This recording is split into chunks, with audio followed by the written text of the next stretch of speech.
Tenemos en contacto directo al doctor Rafael Quirós, economista, petrolero, ensayista, profesor de petróleo en áreas de las áreas pre y posgrado en la Universidad Central de Venezuela, jefe de cátedra de Economía Política, Economía y Política Petrolera.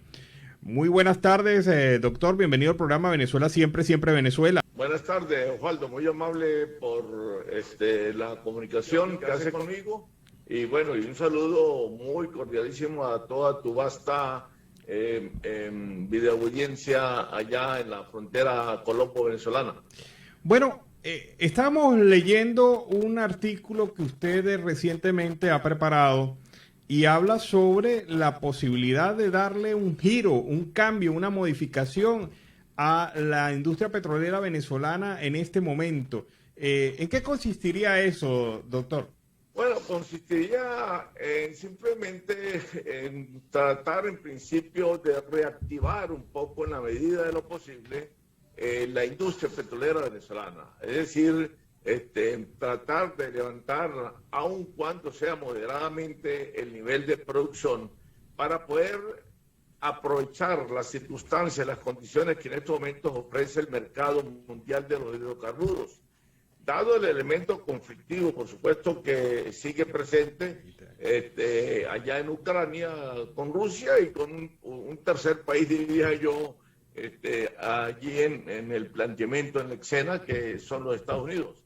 Tratándose de que los tres países son petroleros y sobre todo cuando nos referimos a Rusia y a Estados Unidos, estamos hablando de los dos primeros países mayor productores de petróleo en estos momentos, y en el caso de Estados Unidos el primer país consumidor y demandante de petróleo, y en el caso de Rusia, por supuesto, el primer país exportador de petróleo en este momento y el mayor poseedor de reservas y exportador de gas en este momento. Entonces, esas circunstancias hacen bajar un poco los elementos, los factores, las variables que intervienen en el mercado mundial de los hidrocarburos. Y allí Venezuela tendría entrada, pero en tanto en cuanto pudiera aportar un poco más a la producción petrolera más allá de los 800.000 barriles, 700.000 barriles en los cuales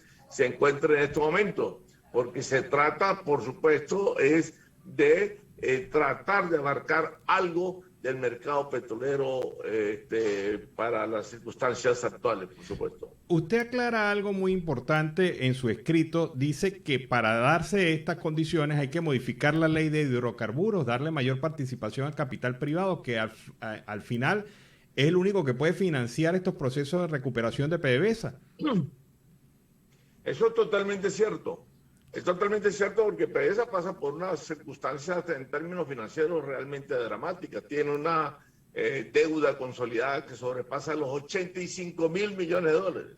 Tiene una deuda, por así decirlo, un pasivo laboral con sus empleados tremendamente. Igualmente, por supuesto, con todos sus proveedores, incluyendo los proveedores nacionales.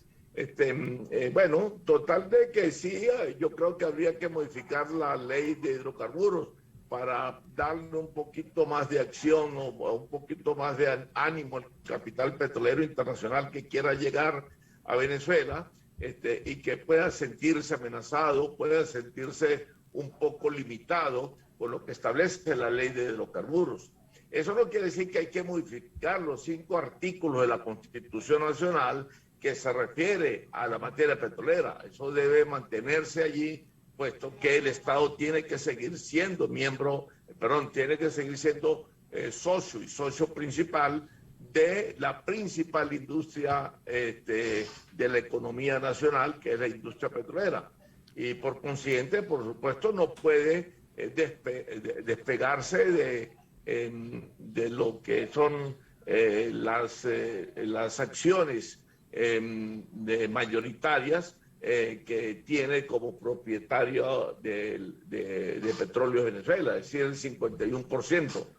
Podemos abrirnos todo el capital extranjero y garantizarle, yo diría, una seriedad jurídica, una seguridad jurídica a los efectos de sus inversiones. Así, bueno, que eso no comporta tener que entregar la industria petrolera, por supuesto, el capital petrolero, ni nacional ni internacional, mucho menos. Pues.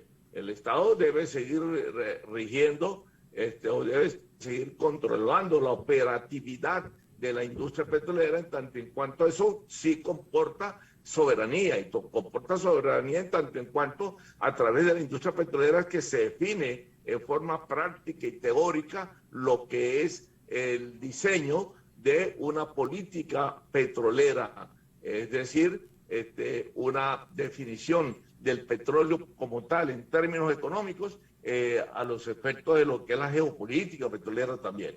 Entonces el Estado tiene que definir esa política petrolera y no podrá definirla si no tiene el control de la industria petrolera. Y ese papel, esa función no puede dejársela, traspasársela bajo ninguna circunstancia al sector privado, ni nacional ni mucho menos internacional. De allí que usted entienda por qué en la OPEP, los 13 miembros de la OPEP, la industria petrolera es propiedad y control de los estados que allí son miembros. Finalmente, doctor, ¿puede presentarse por esta búsqueda de mercados estratégicos una competencia entre Rusia y Venezuela? Sí, y yo creo que van a encontrarse en esa competencia. Muy bien lo define usted, y no solamente Rusia, sino Irán. Es decir, la venta, los barriles de Rusia que deja de comprarle la Unión Europea por efectos de lo que va a hacer una especie de bloqueo petrolero energético contra Rusia, esos barriles van a direccionar, Rusia va a direccionarlos hacia el mercado asiático y hacia la India. Lo mismo lo hará, en menos proporción, por supuesto, lo hará la India.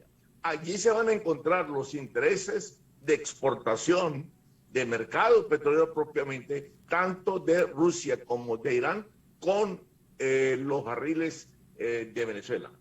Con la desventaja para Venezuela de que, por supuesto, el crudo de Rusia y el crudo de Irán es de mucho mejor calidad que el que estamos en estos momentos nosotros produciendo en el país. Limitadamente, pero lo estamos produciendo, pero es de mucho menor calidad. Y aparte de eso, los descuentos, yo estoy seguro que los descuentos, tanto de Rusia como de Irán, es decir, lo que llamamos precio preferencial en economía petrolera, van a ser mayores que los descuentos que puede estar dando Venezuela. Allí vamos a ver hasta dónde llega la solidaridad rusa e iraní con respecto a Venezuela, pero bueno, son condiciones del mercado, rudezas, diríamos, y crueldad un poco del mercado, donde vamos a donde Rusia e Irán, bueno, se quitarán, en el buen sentido de la palabra, se quitarán las máscaras y dirán, bueno, como decimos en criollo, no sé en Colombia si también tienen ese dicho que dicen las puertas del cielo primero yo que mi padre, ¿no? Las puertas del mercado petrolero primero yo antes que Venezuela, ¿no? Dirá Rusia y dirá también Irán lo mismo, ¿no?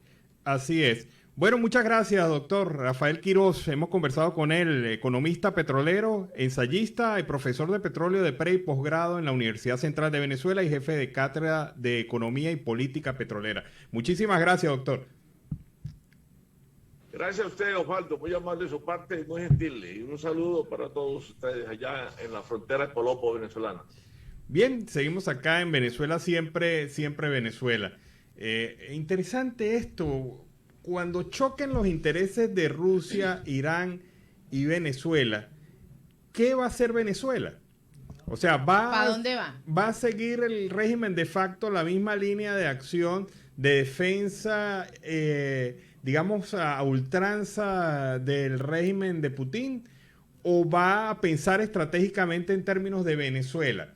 Es interesante esto, porque si piensa estratégicamente, está haciendo una labor nacionalista, está defendiendo los intereses del país, pero si actúa con cobardía frente a la fuerza que sin duda alguna va a mostrar Irán y va a mostrar Rusia en el mercado petrolero, pues nos está demostrando a las claras y nos estaría ratificando a las claras que el gobierno no tiene ningún interés en la defensa de la soberanía y de los intereses de Venezuela y lógicamente de los venezolanos.